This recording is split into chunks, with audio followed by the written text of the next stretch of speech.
If you ever meet someone who is in those points of suffering and dying, you might hear a reflection from them that goes something like this: "It's not death that I'm afraid of. It's the process of getting there." There's something that is maybe less terrifying about dying and more terrifying when you think about how you might actually die. The deterioration of your body, the lack of ability that as your body deteriorates, you feel it struggling. You feel the fear that as death gets closer, you lose control. Control has become a major thing in our society. We want everything to be controlled, whether it's our air conditioning in our homes to when we will have children. We now even want to control the moment and the circumstances by which we will die. We have become a society obsessed with control. Recently, our government has they issued the opportunity for us to dialogue as Canadians about medically assistance in death, MAID as it's called, and this idea of how will you control your final hours? How will you control your fate? What will happen in those moments where you are dying? There is this need in our day to think that by having control over our final hours, that we can dictate what compassion even looks like. We have subverted the word compassion to actually mean not what compassion means. Compassion means to suffer with someone. And we have now decided that compassion no longer means to suffer with someone, but to put them out of their misery. And as we continue in this journey as Canadians that is very unknown in terms of how we will treat life, Christians have always understood that life from the very beginning to the very end is precious. It's a gift from God. It's a gift that ought to be cherished and protected, whether it's from conception to natural death. Christians have always valued life. Life, you see, is a gift. And it's a gift that has been given to us, and it's a gift that is not ours to determine when it will be taken. God is the one who is sovereignly in control. We ought to trust God in life and death because He is the one who commands our destiny from the beginning to the end. Therefore, if we can trust Him as the God who is sovereign over life and death, we ought to trust that there is also His great purposes in redemption, that He can redeem even the sufferings of this present life. Trusting Him in hardships are very difficult, though, because we have such a limited perspective. We just see the difficulties that lie in front of us. We feel the pains and the aches. We feel the emotional turmoil and the suffering. And we want to somehow maneuver situations, construct them in such a way that we feel like we're in control. And by trying to be in control, we actually do something far more destructive than good.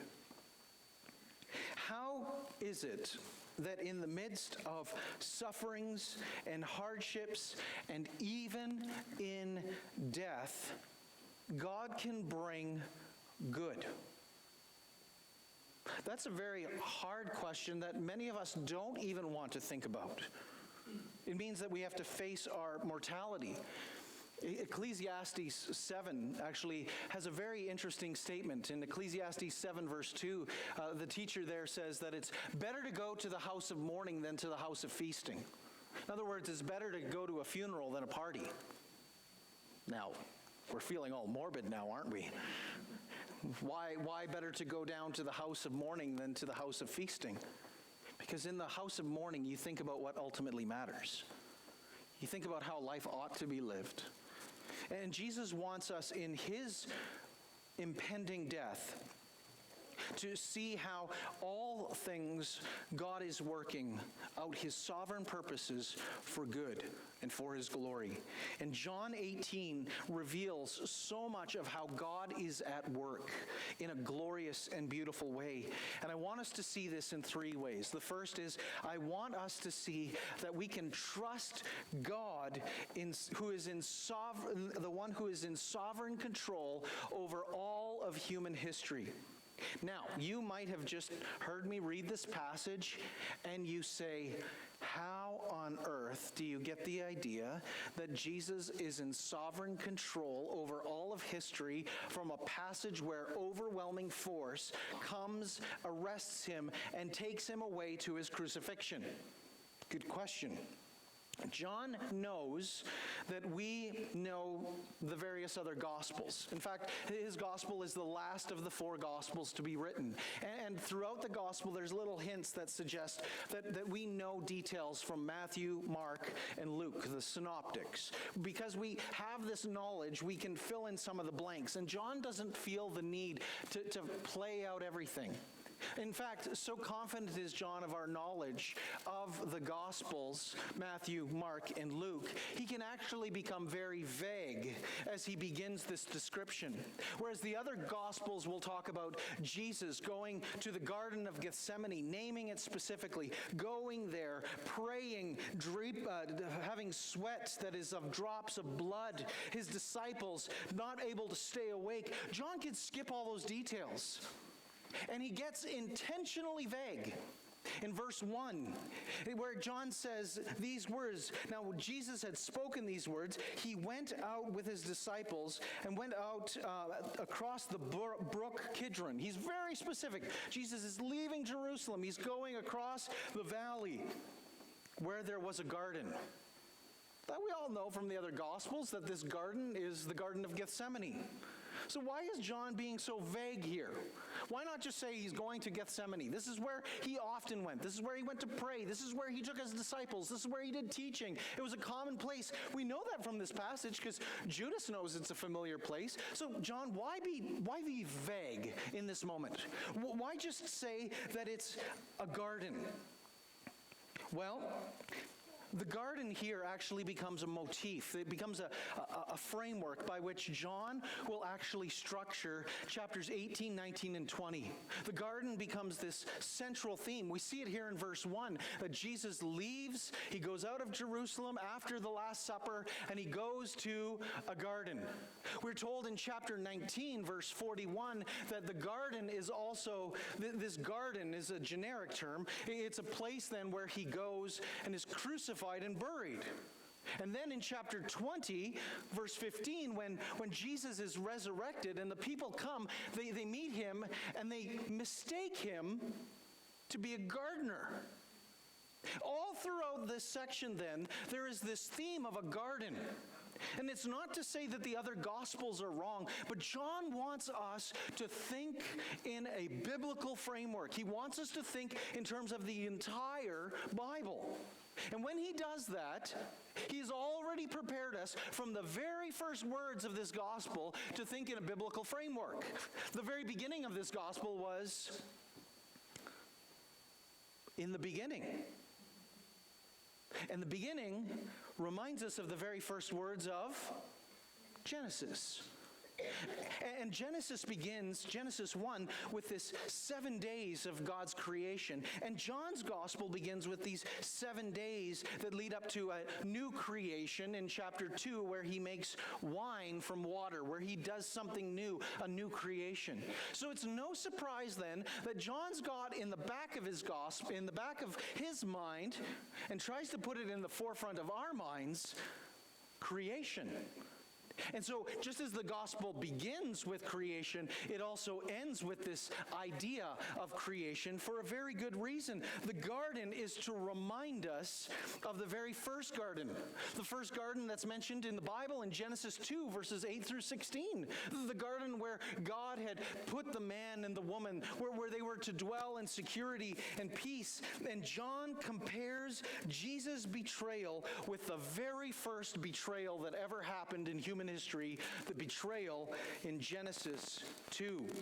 We are brought back to the garden to compare the gardens. Just look at the comparison, if you would. In the first garden, Adam betrayed the Lord, whereas in this second garden, who is it that betrays? It is Judas who betrays the Lord. In the first garden, it was death that was born out of life. But here in this second garden, it is life that is born out of death.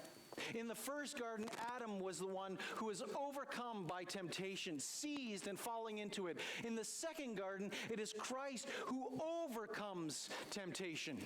In the first garden, Adam then fell into sin, whereas in the second garden, it is the soldiers who fall to Christ.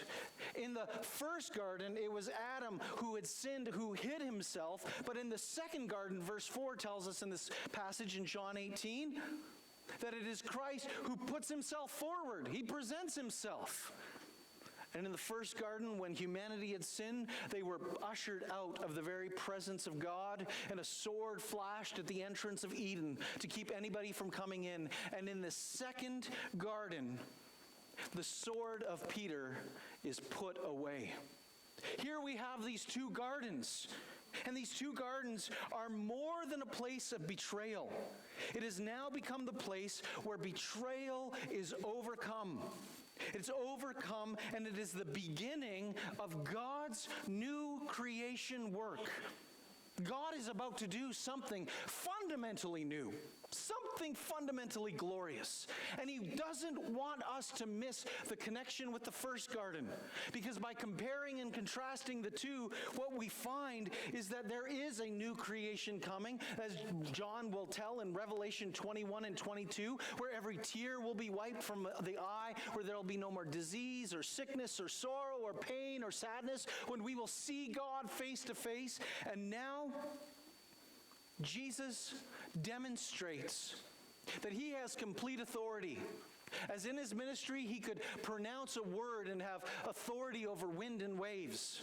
He could speak with such clarity and power that disease and death would be overcome. He now speaks and acts in such a way that all of humanity and history are under his sovereign control. The entire history is being culminated now into this moment. This recapitulation, if you would, of Genesis 2. That what Adam failed to do, Christ will accomplish. Where Adam brought sin and death into the world, Christ will bring life. And by this contrast and comparison, we see that Jesus is sovereignly in control over all of human history. Nothing is outside of his control, and this ought to be a comfort. Why?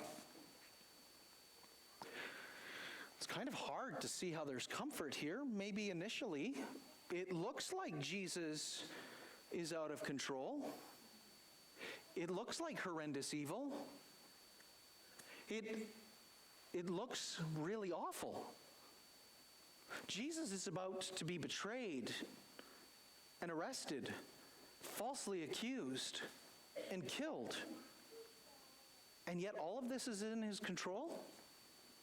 Absolutely. Because all of this reveals that Jesus has a better day that is coming. There is a new creation that he is establishing, and that it begins by his death, by his betrayal. It's through death that he brings life. It is through temptation that is overcome that he defeats sin. It is through his great work in going to the cross that he absolutely, sovereignly is in control. Who's being arrested here? It looks like Jesus, yet all of humanity is being brought to submit to him. This is a comfort because we can trust him that he is working out the entire scope of human history, and even your story and mine, for your, don't miss this word, your ultimate joy. As Paul will say, that these present sufferings are not worth being compared to the glory that is to be revealed? The reason why eternity gives hope, the reason why people long for heaven, is that this life is filled with affliction and sorrow. And there may not be an understanding as to why you suffer the way you do. And it might be so painful and difficult that you can't even grasp what God is doing. But Jesus is taking you to the Father. And he orchestrates all of human history and all of your story, that your present sufferings might drive you to trust in him, to trust that he is sovereignly in control. Now, that doesn't mitigate how painful this life is. I'm not dismissing your pain or your suffering, not at all. But I'm saying that even though you don't see the meaning in the trial today or tomorrow or next year or even in this life, you will see something more glorious and beautiful, because he intends to take you to the Father. So trust that he's sovereignly in control of all of human history, and trust that he's sovereignly in control of your story so that you might be brought to the Father. But the second thing I want us to see is that we ought to trust his plan of redemption. In verses 2 and following, Judas, who betrays him, is the one who knows this place. And it says, for Jesus often met there with his disciples. Verse 3, for Judas, having procured a band of soldiers, other translations might say a dispatch of soldiers, and some officers from the chief priests and the Pharisees, went there with lanterns and torches and weapons. Then Jesus, knowing all that would happen to him, came forward and said to them, whom do you seek? They answered, Jesus of Nazareth. And Jesus said to them, I am. Now, you'll notice that I'm not reading it like the English Standard Version, I am he. I'm deliberately leaving out the he. In Greek, it's only two words, ergo eimi, which means I am. It's the same language that is used there that is intended to remind us of another point of God's redemptive purposes in history. He is in control for us and for our salvation, and he is moving from sorrow to joy. He's in complete control. We're told in verse 4, he knows what's about to happen, and he actually is the one who initiates and goes into the fray. Judas may lead the band of soldiers and the chief priests and his Jewish religious leaders, but Jesus is in command. When Jesus says, I am, it is an echo of Exodus 3:14, where when Moses, who was out in the wilderness, saw this burning bush at Mount Horeb, he came to this mount and he saw this burning bush and it was not being consumed. So curious as any person would be, he approached the bush to be told to take off his sandals, and as he went to that very place, he heard the very voice of God. And the very voice of God, the God who would redeem his people out of bondage and slavery, Israel being in bondage and slavery for 400 years under Pharaoh and his tyrants. God would now redeem them. And when Moses asked, well, you're sending me to take this people out of Egypt, but who do I say that you are? And God says to Moses, I am who I am. And the Greek Old Testament conveys this with this ergo eimi. And as Jesus says, ergo eimi, I am, he is echoing Exodus 3. And he's echoing all of the motions of Exodus, that God would deliver his people out of Egypt. God would reveal himself to Moses, just as now Christ would reveal himself to his betrayers. God would lead his people. The great I am would lead his people out of the house of bondage and slavery in Egypt. And now Jesus, the great I am, will lead his people out of bondage to sin and to death. The great I Am would strike Pharaoh with plagues and strike down the firstborn. And now the great I Am strikes down soldiers so that they fall before Jesus. The great I Am is worthy to be worshipped back on Mount Sinai. And the great I Am now is revealing that here in this garden, he is worthy to be worshipped. This is a moment that is not just parallel to the Exodus, but superior to it. God is going to do a greater redemptive work now. And this great work is that the God of Israel, the great I Am of Israel, is now the great I Am for you and for me. He is our great I Am. He is the I Am who has revealed himself over and over as the I Am in this gospel. I am the bread of life. I am the resurrection and the life. I am the door. I am the good shepherd. He has told us over and over he's the great I Am. And now in this moment, he doesn't tell us, he shows it. He demonstrates it. The people will bow before him just at the name of Jesus. And here is the great I Am, who just as he brought his people out of the house of bondage and slavery and brought them into Egypt, out of Egypt and into the promised land, here he is declaring to you and to me this great truth. I am the one who will take you out of sin and bondage and addiction, and I will bring you into the promised land.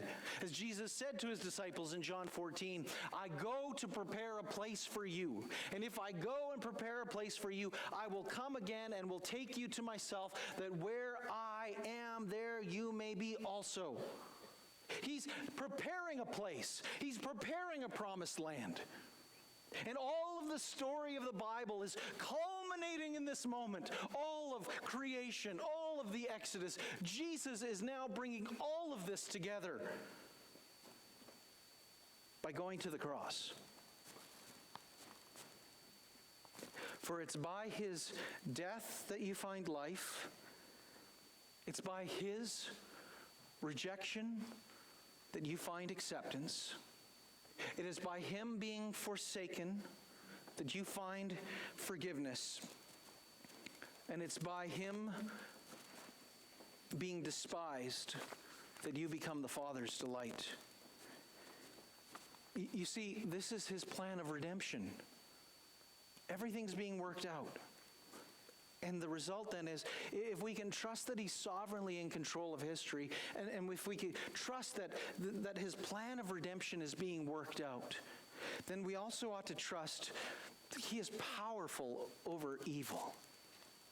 And this is so abundantly clear in this passage. Evil looks so strong in John 18, verses 1 to 12. It has overwhelming force. In fact, when John describes the detachment or the band in verse 3 that comes, he mentions specifically that they came with lights and torches and weapons. And the language that's used to describe the size of the group, this detachment or this band of soldiers, it's parallel to what's used in other places to describe hundreds of soldiers. This isn't 20 guys showing up to arrest the disciples. This is like, scholars have estimated 200 to 600 are now coming. It's overwhelming force. This is the power of the empire. And they're going to suppress any rebellion, any insurrection by doing it at night so it doesn't cause a disturbance with the crowds and cause a riot, because Jesus is so incredibly popular. They'll do this in the darkness of night. They'll do it strategically. Their strike force goes in with overwhelming force. This is like all of the United States Army and Navy and the Air Force coming in and just shock and awe. Boom! They're going to get you. And yet, we're told in verse 4, then Jesus, knowing all that would happen to him, came forward. Jesus comes and he commands. Judas may lead the charge, but it is Jesus who is the commander. We go back to the beginning of the Gospel of John, where we are told that light has come into the world, and the darkness has not overcome it. And here, the light of the world shines brighter than all of the torches and lights of the soldiers. And the darkness cannot overcome the light of the world. Because not only does the light overcome darkness, it overcomes darkness, but the darkness doesn't even comprehend, it doesn't grasp who Jesus is. And so Jesus can command this situation saying, "Who do you seek?" Jesus of Nazareth. "I am." They fall back, they fall down, they bow down. They get up again, we're told. And Jesus asks them again, verse 6, "Who do you seek? Whom do you seek?" "I am he." You're seeking Jesus? The implication here is that while in human eyes this looks like great strategic planning to arrest Jesus by night, to protect and to keep the rest of the crowds from having an insurrection against Rome, from creating and causing a great difficulty, they think that this is all greatly planned, greatly led, greatly established. It is folly. It is foolishness. It is utter foolishness that they think that they can come, and they're even, John is suggesting, implying, if you would, that what is about to happen is that they're coming to arrest the entire band of disciples. And so Jesus, he steps out. He's in charge. "Whom are you coming for?" Jesus of Nazareth. He asks them again. He's protecting his disciples, and John even tells us that Jesus is seeking to protect his disciples, because we're told in verse 9, "Of this was spoken, of those whom you gave me, I have not lost one." He wants the other disciples, we're told, to be let go. Free them. Don't take them. You want me. This is the moment where Jesus will fulfill and answer his own prayer. The prayer that he prayed in John 17:12, that not one would be lost, he now fulfills. Or, as Jesus had said previously in John 10, verse 29, he had told everyone these words. He had said, "My Father who has given them," these disciples, "to me is greater than all, and no one is able to snatch them out of my hand." And now he shows he will never lose one of his own. He won't lose his disciples. He'll protect them even in the moment where it looks like they might be lost. He protects his own. But Peter, being oh so wise, you got, 200 to 600 soldiers here? What does Peter do? Pulls out his sword. I don't know, what is he thinking? Is he thinking, I can take them all down? Peter's a rash, bold guy, but this is a stupid move to pull out your sword. This is an overwhelming force. This is like trying to attack the entire United States Army and Navy and Air Force with a sword. Peter pulls out his sword, and he thinks he's going to defend Jesus, striking Malchus, the high priest's servant, probably hitting his helmet and glancing off to the side and cutting off either part or all of his ear. John doesn't give us all of those descriptions because he knows that we know it from the other Gospels. And from the other Gospels, we know that Jesus heals Malchus, healing his ear. But here we're not even told those details. Instead, what does Jesus tell Peter? Put your sword into its sheath. This is not the way that things are going to end. This could have, just bear with me here for a moment, this could have destroyed all of God's plan and purpose in redemption. Peter's actions could have actually resulted in Jesus' death, but not on the cross. And had Jesus died not on the cross, it would not have been for our salvation. He had to hang on a tree to be cursed. Peter I don't know what he's thinking. But whatever he's thinking, it could have ultimately destroyed all of redemptive history, and you and I would not be sitting here this morning. There is a way that we think that we're helping God that is utter folly. This is why Paul can say in 1 Corinthians that the wisdom of man, it's foolishness. For what looks like wisdom to humanity is actually folly. And the way of folly, the folly of God, to put your sword away, is actually the wisdom of God. That we dare not judge the works of God. You can read about this in the Lenten devotional from Luther. That we dare not judge the wisdom of God through human wisdom. Because the wisdom of God will always look like foolishness to the natural man. Redemption will not be ruined by human folly. This is why Jesus will say, "Shall I not drink the cup that the Father has given me?"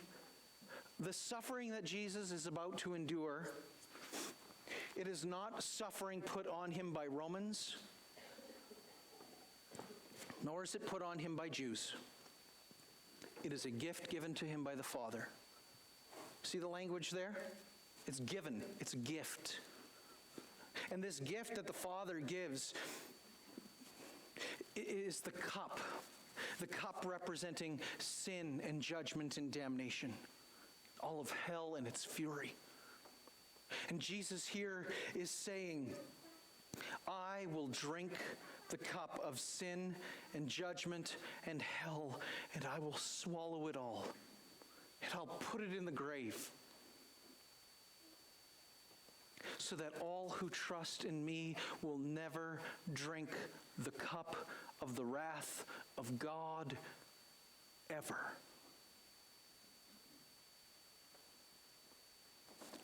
Here is tremendous evil, injustice, arresting a man by night, about to manufacture a trial, a speedy trial, and have him crucified for having done no wrong. And yet, as Joseph would say to his brothers in Genesis 50, verse 20, what you intended for evil, God intended for good. All of us will face times where we feel the cup. The cup is full, and we don't know how we could ever drink it. We're not sure how we could ever endure it. We could feel as though life is overwhelming and out of control, and yet we sing it in the hymn, "In Christ Alone." Jesus commands our destiny. No power of hell, no scheme of man could ever pluck us from his hand till he returns or calls us home. In Christ is our future. Here in the power of Christ we live. We want to live in such a way that we control our future. We try to manage our circumstances. And yet, we hope for a different plan, a different course. The sufferings that you and I often face can feel unbearable. And yet, when life looks dark and hard, we can feel like we are pressed and crushed, persecuted and abandoned, struck down and destroyed. And yet, Paul will say in 2 Corinthians 4, we are not. For in our sufferings and in these trials and in these difficulties, we are always carrying around in us the body of death of Jesus, so that the life of Jesus may also be fully manifested in our bodies. For we who live are always being given over to death for Jesus' sake, so that the life of Jesus also may be manifested in our mortal flesh. So death is at work in us, but life in you. This is God's plan of how he will redeem. Your sufferings are intended for his greater purposes. That in Jesus' death, he redeems the world. He forgives sinners who will come to him and trust upon him and trust in him alone. Life may be hard, but eternity is going to be glorious. Life may be full of sorrow, but eternity is full of joy. Life may feel out of control, but eternity will bring us to the shore of peace forevermore. So we look to Jesus, the one who is redeeming, restoring, and even making evil serve his greater purposes. And someday, if you trust him, even if you don't understand the sufferings of this life, and if you never can comprehend why you have been afflicted in the way that you have, he will bring you home so that you can see the Father, for he will never let you out of his hand.